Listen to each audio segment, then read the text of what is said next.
മാതാവിന് ഒരുപാട് നന്ദി. എൻ്റെ പേര് രശ്മി. ഞാൻ വരുന്നത് തണ്ണീർമുക്കത്തു നിന്നാണ്. എനിക്ക് മലയാളം അത്ര വശമില്ല.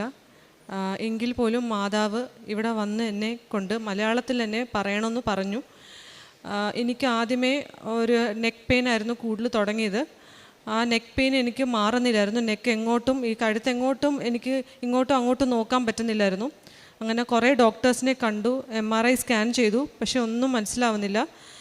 കുറേ മരുന്ന് അവർ തരുന്നതല്ലാതെ എനിക്കത് മാറുന്നുമില്ലായിരുന്നു.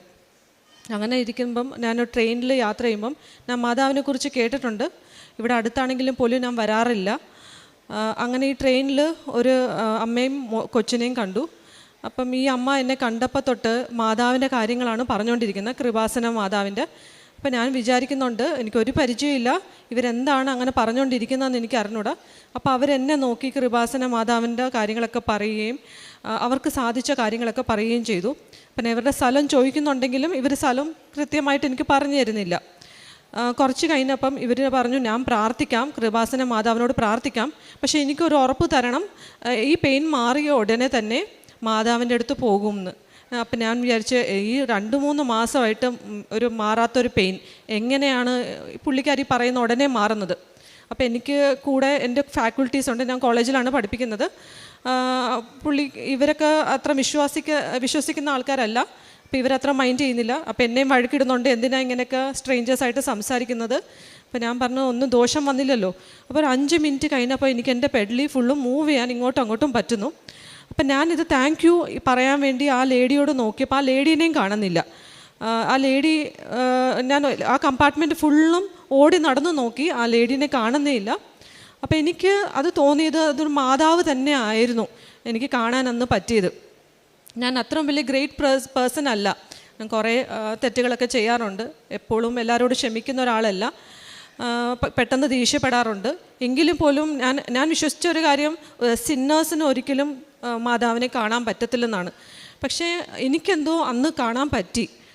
അത് കഴിഞ്ഞ് ഞാൻ ഇത് സാറിനോട് പറഞ്ഞു. എൻ്റെ കൂടെയുള്ള സാറ് ചോദിച്ചു, ഇപ്പോൾ കഴുത്ത് പെട്ടെന്ന് അനക്കാൻ പറ്റുന്നുണ്ടല്ലോ? അപ്പം ഞാൻ പറഞ്ഞു, എനിക്കിപ്പോൾ അനക്കാൻ പറ്റുന്നുണ്ട്, ആ ലേഡി പറഞ്ഞ പോലെ എനിക്കത് മാറി. അത് കഴിഞ്ഞ് എനിക്ക് ഓർമ്മ വന്നു, ഒരാഴ്ച കഴിഞ്ഞിട്ടാണ് അവർ പറഞ്ഞത് ഞാൻ കൃപാസനത്തിൽ പോകണമെന്ന്. അപ്പോൾ എനിക്ക് ആ ഒരാഴ്ച കഴിഞ്ഞപ്പം പിന്നെയും എനിക്ക് വരാൻ പറ്റിയില്ല, കൃപാസനം വരാൻ പറ്റിയില്ല. ഉടനെ ആ നെക്ക് പെയിൻ തിരിച്ചു വന്നു.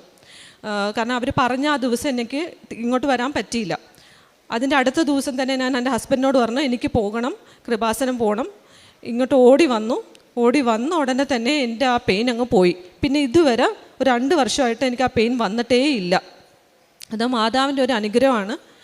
പിന്നെ അടുത്ത എനിക്ക് കാര്യം സാധിച്ച ഒരു കാര്യം എന്ന് പറഞ്ഞാൽ, ഇവിടെ വന്ന് എനിക്ക് ഉടമ്പടി എടുക്കാൻ ഭയങ്കര പാടായിരുന്നു. എന്ന് പറഞ്ഞാൽ എനിക്ക് മലയാളം ഒന്നും മനസ്സിലാവുന്നില്ല, പറയുന്നത് എനിക്ക് ക്ലിയർ ആവുന്നില്ലായിരുന്നു. പക്ഷേ എല്ലാ കാര്യം കൗൺസിലിങ്ങിൽ കൂടെ എനിക്ക് പറഞ്ഞു തന്നു. അപ്പം മാക്സിമം എല്ലാ കാര്യങ്ങളും ഞാൻ ചെയ്തു.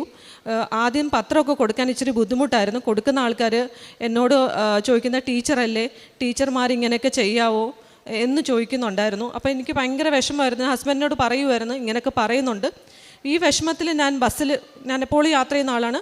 ഞാൻ ബസ്സിലിരുന്ന് മാതാവിന് ഞാൻ എങ്ങനെ ഇത് കൊടുക്കും, പത്രം എങ്ങനെ കൊടുക്കും എന്ന് ചോദിച്ചപ്പം എൻ്റെ അടുത്തൊരു ഓൾഡ് ലേഡി വന്നിരുന്നു. അപ്പോൾ ആ ലേഡി വന്ന് എനിക്കൊരു പത്രം തന്നു. അപ്പോൾ ഞാൻ പറഞ്ഞു, ഞാനും കൃപാസനത്തിൽ പോകുന്നതാണ്, എനിക്കും പത്രമുണ്ട്.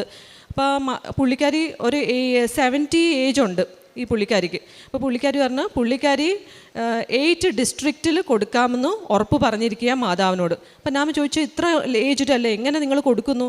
ഞാൻ ട്രാൻസ്പോർട്ട് സ്റ്റാൻഡും കവർ ചെയ്യും, അവിടെയുള്ള ആൾക്കാർക്ക് കൊടുക്കും. ഇമാജിൻ, ഒരു 70 അബവ് ഉള്ള ലേഡിയാണ്, ഏജ് ഉള്ള ലേഡിയാണ്. അപ്പം ഞാൻ വിചാരിച്ചു, അവർക്ക് പറ്റുമെങ്കിൽ പിന്നെ എന്തുകൊണ്ട് എനിക്കില്ല? ഇതുപോലെ തന്നെ കുറച്ച് 5 മിനിറ്റ് കഴിഞ്ഞപ്പോൾ ആ ലേഡീനെയും കാണുന്നില്ല. ഓക്കെ, അപ്പോൾ എനിക്ക് ഒരു മോട്ടിവേഷൻ വന്ന്, എന്തുകൊണ്ട് ഞാനും ഈ പത്രം കൊടുത്തുവിടാം. അങ്ങനെ കുറേ സ്ഥലത്ത് കൊടുക്കും, കുറേ സ്ഥലത്ത് റിജക്ഷൻ കിട്ടും, എങ്കിലും ഞാനത് തുടർന്ന് കൊടുക്കാനായിട്ട് നോക്കും. ഇതിൻ്റെ ഇടയിൽ ഞാൻ ഈ ഉടമ്പടി മെയിനായിട്ട് എടുത്തത്, എനിക്ക് PhD 2 വർഷമായിട്ട് രജിസ്റ്റർ ചെയ്യാൻ പറ്റുന്നില്ല. കുറേ തടസ്സങ്ങൾ വന്നുകൊണ്ടിരിക്കുകയായിരുന്നു.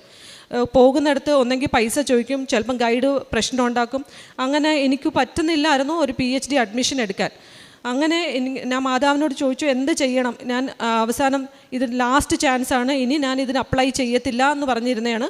അപ്പം കോയമ്പത്തൂരിൽ എനിക്ക് നല്ലൊരു കോളേജിൽ PhD അഡ്മിഷനായി. അവിടെ എൻട്രൻസ് എഴുതാൻ പറഞ്ഞു മാതാവ്. എൻട്രൻസ് എഴുതി, പേപ്പർ ഭയങ്കര ടഫായിരുന്നു. ഞാൻ ക്വാളിഫൈ ആകുമെന്ന് വിചാരിച്ചില്ല.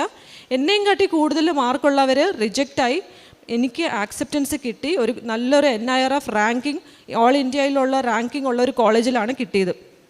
അത് ഉടമ്പടി എടുത്ത് 90 ഡേയ്സ്ക്ക് മുമ്പേ എനിക്ക് കിട്ടി ആ ഒരു അഡ്മിഷൻ. അതിപ്പോഴും ഞാൻ വിശ്വസിക്കുന്ന മാതാവിൻ്റെ ഒരു അനുഗ്രഹമാണ്. കാരണം എല്ലാവരും ചോദിക്കും അതെങ്ങനെ കിട്ടി. അത് എൻ്റെ കഴിവ് കൊണ്ടല്ല. It's not because of my merit, it's just because of the mother's grace. മാതാവിൻ്റെ ഒരു ഗ്രേസ് കാരണമാണ് എനിക്കത് കിട്ടിയത്. മാതാവിന് 1000 നന്ദി. എല്ലാ കാര്യങ്ങളും നമുക്ക് സാധിച്ചു തന്നതിന് നന്ദി. എഫെസ്യർക്ക് എഴുതിയ ലേഖനം 2-ാം അധ്യായം 8-ാം തിരുവചനം. വിശ്വാസം വഴി കൃപയാലാണ് നിങ്ങൾ രക്ഷിക്കപ്പെട്ടത്, അത് നിങ്ങൾ നേടിയെടുത്തതല്ല, ദൈവത്തിൻ്റെ ദാനമാണ്. രശ്മി അലക്സ് എന്ന ഈ മകൾ പരിശുദ്ധ അമ്മ മാതാവിൻ്റെ തിരുസവിധത്തിൽ ജീവിതത്തിൽ ലഭിച്ച വലിയ നന്മകളെ സന്തോഷത്തോടു കൂടി സാക്ഷ്യപ്പെടുത്തുകയാണ്. മകൾ പറയുന്ന സാക്ഷ്യത്തിൽ 1-2 കാര്യങ്ങൾ വളരെ ശ്രദ്ധിക്കേണ്ടതാണ്. ആദ്യത്തേത് പരിശുദ്ധമ്മയുടെ സാന്നിധ്യം, പ്രസൻസാണ്. കുറേയധികം നാളായുള്ള മകളുടെ ഒരു രോഗാവസ്ഥ, പല മരുന്ന് കഴിച്ചിട്ടും അത് മാറാത്ത ഒരു സാഹചര്യം, അത് അവിചാരിതമായി കണ്ടുമുട്ടുന്ന ഒരു വ്യക്തി, അത് നൽകുന്ന സംരക്ഷണത്തിലൂടെ പൂർണ്ണമായിട്ട് രോഗം മാറുകയും പിന്നീട് ഒരിക്കലും ആ വ്യക്തിയെ നോക്കിയിട്ട് കാണാൻ പറ്റുന്നില്ല എന്ന് മകൾ സാക്ഷ്യപ്പെടുത്തുന്നുണ്ട്. അമ്മ മാതാവിലേക്ക് നമ്മുടെ ജീവിതം ചേർത്ത് പിടിക്കുമ്പോൾ, ഉടമ്പടി എടുത്ത് പ്രാർത്ഥന തുടങ്ങുമ്പോൾ അമ്മ മാതാവ് നമുക്ക് നൽകുന്ന ഒരു അനുഗ്രഹമാണ് പ്രസൻസ് അഥവാ സാന്നിധ്യം എന്നത്. അമ്മയുടെ സാന്നിധ്യം പല വിധത്തിൽ ജീവിതത്തിന് നൽകിക്കൊണ്ട് ഞാൻ കൂടെയുണ്ട്, ഭയപ്പെടേണ്ട എന്ന് നമ്മളെ ശക്തിപ്പെടുത്തിക്കൊണ്ടിരിക്കും. മകൾ പറഞ്ഞ 2-ാമത്തെ സാക്ഷ്യത്തിൽ മകളുടെ PhD പ്രവേശനത്തിൻ്റെ വിഷയങ്ങളാണ്. പലതവണ അത് പരിശ്രമിച്ച് പരാജയപ്പെട്ടു. എങ്കിലും എങ്ങനെ ചെയ്യുമെന്നറിയാതെ കുഴങ്ങുമ്പോൾ ഉടമ്പടി എടുത്ത് പ്രാർത്ഥിച്ചു തുടങ്ങുന്ന ആദ്യ നാളുകളിൽ തന്നെ അമ്മ മാതാവ് കൃത്യമായ ദിശയിലേക്ക് നയിക്കുകയും നല്ല ഒരു യൂണിവേഴ്സിറ്റി, ഒരു കോളേജിൽ പ്രവേശന പരീക്ഷ എഴുതി നല്ല രീതിയിൽ PhDക്ക് രജിസ്റ്റർ ചെയ്യുവാൻ മകളെ സഹായിക്കുന്നു. അമ്മ മാതാവിൻ്റെ ഉടമ്പടി എടുത്ത് പ്രാർത്ഥിക്കുന്നവർക്ക് എപ്പോഴും വ്യക്തമായ കമ്മ്യൂണിക്കേഷൻ അമ്മ നൽകിക്കൊണ്ടിരിക്കും. പോകേണ്ട വഴി എന്ത്, ചെയ്യേണ്ട പ്രവൃത്തി എന്ത്, ജീവിക്കേണ്ട രീതി എങ്ങനെ, ഇതൊക്കെ അമ്മയിൽ നിന്ന് നമുക്ക് കൃത്യമായി ലഭിച്ചുകൊണ്ടിരിക്കുന്ന സന്ദേശമാണ്. ഉടമ്പടി പ്രാർത്ഥനയുടെ പ്രത്യേകത, സമയം അല്പം പോലും കളയുവാൻ, വേസ്റ്റാക്കുവാൻ അമ്മ സമ്മതിക്കില്ല. അമ്മയിൽ ആശ്രയിക്കുന്നുവെങ്കിൽ എത്ര വലിയ വിഷയത്തിൻ്റെയും സമയം അമ്മ ചുരുക്കിത്തരും. 2-ാമത്തത്, എത്ര വലിയ ഭാരമായിട്ടാണ് ജീവിക്കുന്നതെങ്കിലും ആ ഭാരമൊക്കെ അമ്മ ലഘൂകരിച്ചു തരും. നമ്മൾ കുഴങ്ങി നിൽക്കുന്ന അവസരങ്ങളിൽ നമുക്ക് കൃത്യമായ നിർദ്ദേശം നൽകി അമ്മയുടെ കമ്മ്യൂണിക്കേഷൻ, ഒരു സംവേദനം നമ്മുടെ ജീവിതത്തെ മുന്നോട്ട് നയിക്കുവാനായിട്ട് എപ്പോഴും സഹായിക്കും. അതോടൊപ്പം നമ്മൾ അമ്മയെ ആഗ്രഹിച്ച് തീഷ്ണമായി പ്രാർത്ഥിക്കുന്ന നിമിഷങ്ങളിൽ ഒരു സുഗന്ധാഭിഷേകമായോ ഒരു കാറ്റിൻ്റെ സ്പർശനമായോ ചില വ്യക്തികൾ അയച്ചുകൊണ്ട് ജീവിതത്തിന് നിർണായകമായ ഇടപെടലുകൾ നൽകുന്ന അവസരങ്ങളായോ നമുക്ക് അനുഭവിക്കുവാൻ സാധിക്കും. ഇത് ഉടമ്പടി ജീവിത പ്രാർത്ഥനയുടെ പ്രത്യേകതയാണ്. മകൾക്ക് ലഭിച്ച ഈ അനുഗ്രഹങ്ങൾ ഓരോന്നും ഉടമ്പടി ജീവിതത്തിലേക്ക് കൂടുതൽ ആഴപ്പെടുവാനും വിശ്വാസം വളർത്തുവാനും സഹായിക്കുന്നതാണ്. നമ്മുടെ ഉടമ്പടി ജീവിതത്തെ അമ്മ മാതാവിൻ്റെ സംരക്ഷണയാൽ കൂടുതൽ സന്തോഷത്തോടെ ജീവിക്കുവാനും വിശ്വസ്തയോടെ നിർവഹിക്കുവാനും സഹായിക്കണമേ എന്ന് പ്രാർത്ഥിക്കാം. എല്ലാ അനുഗ്രഹങ്ങൾക്കും കരഘോഷത്തോടു കൂടി അമ്മ മാതാവിനും തിരുക്കുമാരനും നന്ദി അർപ്പിക്കാം.